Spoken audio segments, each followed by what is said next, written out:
رغيف عيش مجنوني يشبعك طول اليوم، ودي الوصفة المنقذة لدخلة الشتاء اللي احنا فيها دي. عن تجربة انا باكله في الفطار وبفضل شبعانة طول اليوم، بيقفل معايا وبيسد الشهية تمام. تقدري تعملي منه كمية وتحتفظي بيها في الفريزر، تطلعيها يبقى طازة معاكي في كل مرة هتستخدميه، ومن غير بيض ولا خميرة ولا دهون ولا فرن. مهما جربتي وصفات عيش مشبعة مش هتلاقي زي الوصفة دي. وجربوا واحكموا انتوا بنفسكم.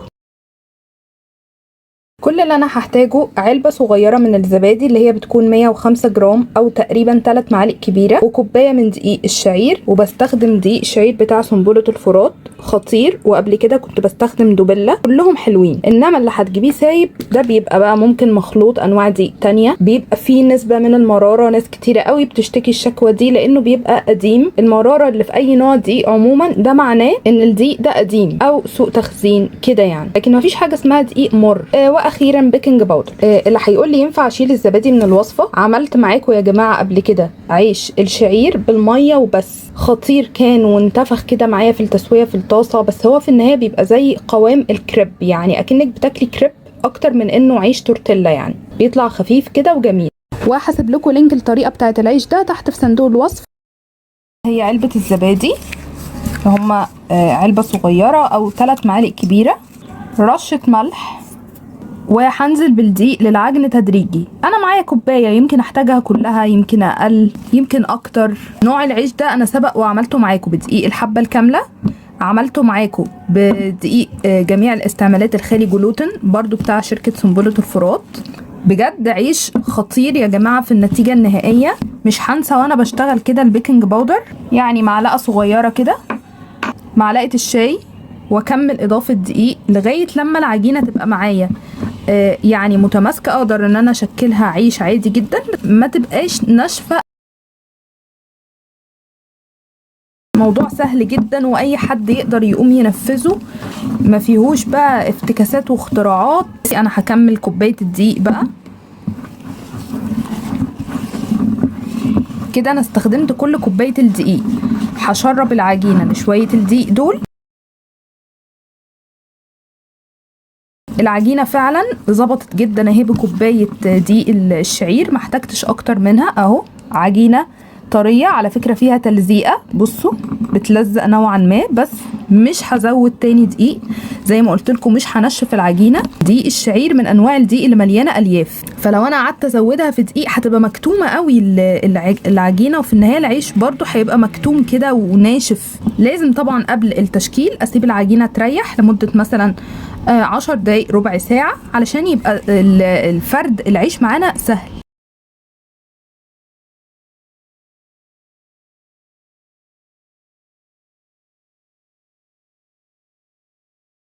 طيب كده حلو قوي. انا سبت العجينه ريحت حوالي ربع ساعه فعلا. هبتدي دلوقتي اقسمها لقطع بحجم العيش اللي انت عايزاه، كبير صغير براحتك، ونبدا نفردها. بصوا العجينه بجد ملبن، يعني خطيره. هقطعها بالشكل ده، يعني انا في البدايه هقطعها على 3 قطع واشوف بقى هي هتطلع معايا اكتر ولا ايه النظام. شويه دقيق شعير كده تحت العجينه وفوق العجينه كمان كده.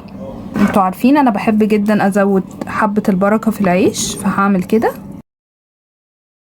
السمك اللي يريحك، عايزه يبقى ليه سمك شويه عالي براحتك، عايزه ترفعيه خالص برضو براحتك. هي العجينه معاكي هتلاقيها مرنه.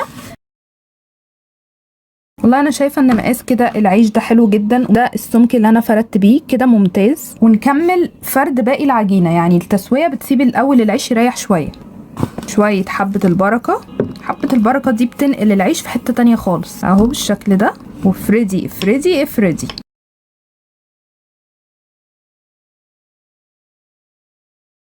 كده. انا حاطه الطاسه بتاعتي على النار، لازم الطاسه تسخن قبل ما تنزلي فيها بالعيش، من غير ما تدهنيها مسحه زيت ولا حاجه خالص. هبدا احط كده العيش بتاعي، بسم الله.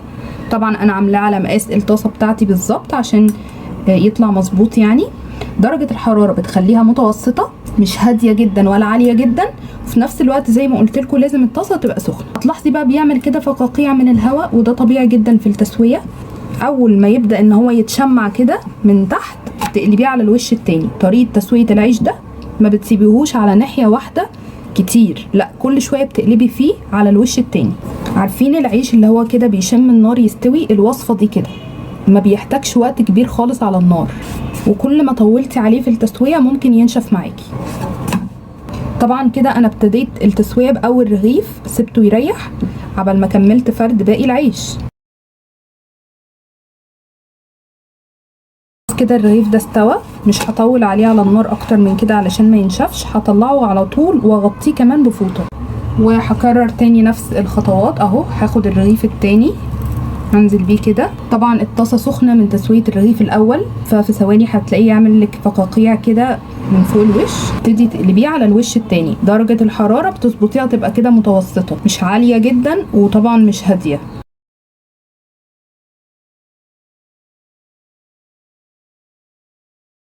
ده كده معايا بيكون شكل العيش النهائي.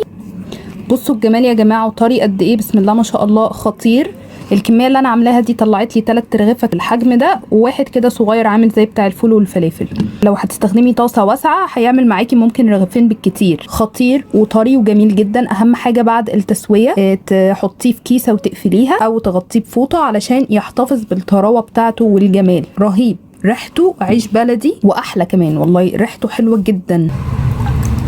وتعالوا بقى اجهز معاكم الفطار بتاعي. بيضتين خفقتهم كده مع ملح وفلفل ونزلت بيهم في الطاسه، وحطيت عليهم رغيف من اللي لسه مسويه معاكم. لما البيض بيستوي بقلب كده العيش بالبيض على الوش التاني، واحط بقى حشوه اللي انا عايزاها، معلقتين من الموتزاريلا مع فلفل وزيتون وطماطم، وتقفلي الرغيف وتحمصيه بقى من الناحيتين، بيبقى كريسبي كده من بره وطري من جوه، طعمه خطير. فين بقى الساندوتش عامل ازاي؟ بجد خطير، ومش قادره اقاوم ان انا ادوق. عايزه اكل قطمه واقول لكم فيها رايي.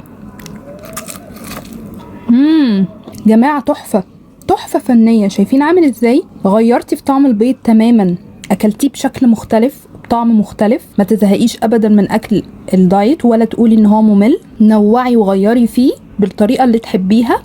يعني معلقة الجبنة اللي انا حطيتها دي هتزود شوية السعرات، بس غيرت لي في طعم البيض، اكني باكل حاجة شبه البيتزا كده. ساندوتش خطير، وانا هروح اكله حالا، وده الفطار بتاعي. وبعد كده هعمل كوباية قهوة باللبن. فطار يعدل المزاج بجد، ويديكي احساس بالشبع على مدار اليوم. ما تحسيش ابدا ان انت عايزه تعكي ولا تلخبطي في الاكل. بالنسبه للسعرات الحراريه في الرغيف الواحد هتوصل تقريبا ل 120 سعر حراري. بجد الرغيف بيشبع جدا، تكليف وجبه الفطار او في وجبه الغداء جنب بروتين وخضار كويس. صدقيني هتشبعي طول اليوم. جربوا واحكموا انتوا بنفسكم.